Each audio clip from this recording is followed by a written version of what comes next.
Hey all, and welcome to another episode on Maxi Health Tip channel. I am Abo Roots and I am a registered nurse. On this very episode, we'll be taking water as a class of food.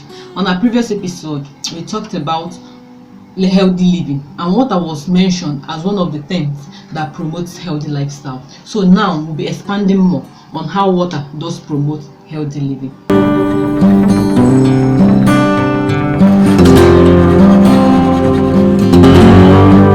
Nutrients are grouped into two.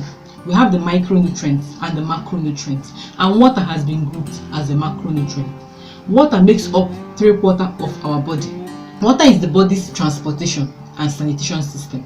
It maintains our blood volume, it regulates temperature, it keeps the tissues in the eyes and in the mouth working properly, it helps dissolve waste, and it also helps to transport nutrients and other beneficial substances to our body organs and our tissues.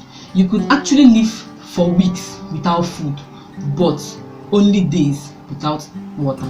We have sources of fruits or food that contains water. Apart from the normal water we know, we can get water from fruits such as tomato, which has 95% of water. The watermelon has 91%. Cucumber has 95%. Carrot has 90% of water. And some other fruits like the strawberries, the pawpaw, e.t.c. The amount of water we take daily depends on age, your gender, whether you're a male or a female, physiological conditions, illness, temperature, physical activity.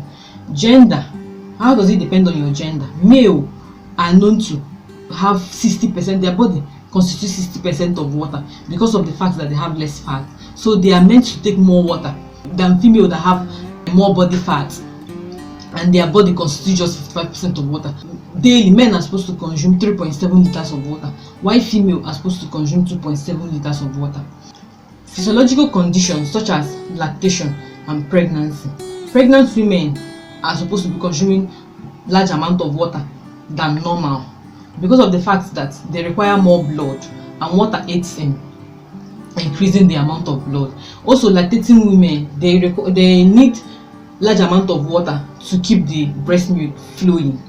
Exercise is another thing. Once you're exercising, you're sweating, and by sweating you are losing water, so you need to take adequate amount of water to replenish the water you've lost.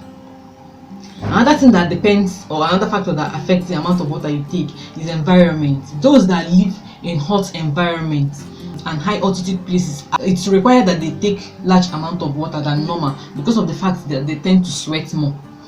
Then another factor is illness. For example, for someone that has fever, when you have fever, you tend to sweat more, and by sweating you are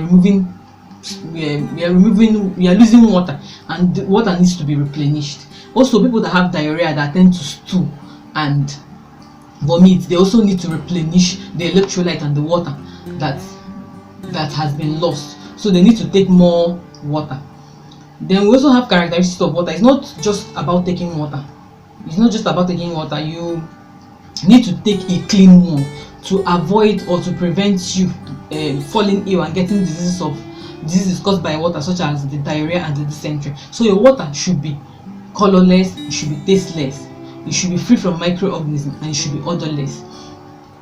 There are ways in which you can purify your water. In case you don't trust the source you're getting the water from, you can actually purify your water by boiling or by filtration. You can also go by chlorination, or you can even do your distillation method. Now, the next one we'll be going into now is benefit of water.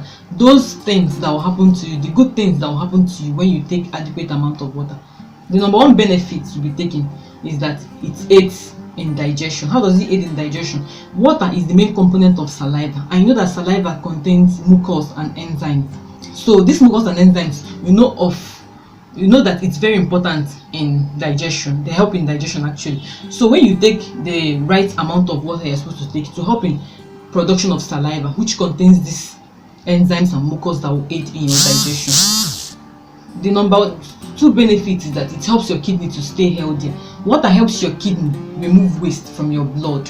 Waste like maybe nitric acids and the rest, which if you don't remove it, it will build up and cause kidney stone and urinary tract infection.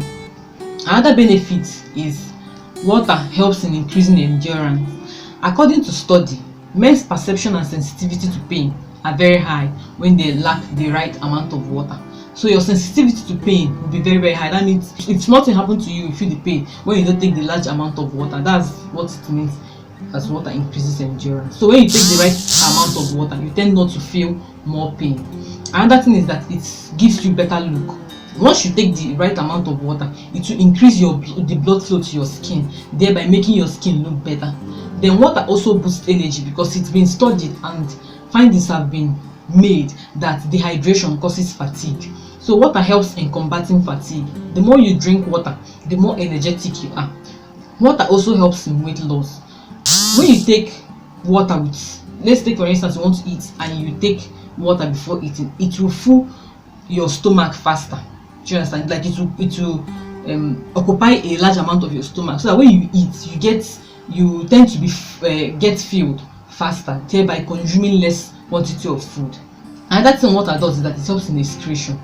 Water removes toxins and waste products in our body, such as those waste products like the excess salt, the too much alcohol, excessive smog, and other unhealthy components that might have accumulated over time. So when you take the right amount of water, it will help in washing it out. So having enough water in your system helps the liver and the kidney to work better, to keep your internal environment clean. It also regulates body temperature. When you take the right quantity of water and then you sweat, what happens is that the sweating is the body's mechanism of cooling your body, because when you sweat it will evaporate, thereby making your body cool. You can drop your suggestions and your questions in the comment section. Please subscribe to our YouTube channel Maxi Health Tip, and do not forget to click on that notification bell to get notified when we post our videos.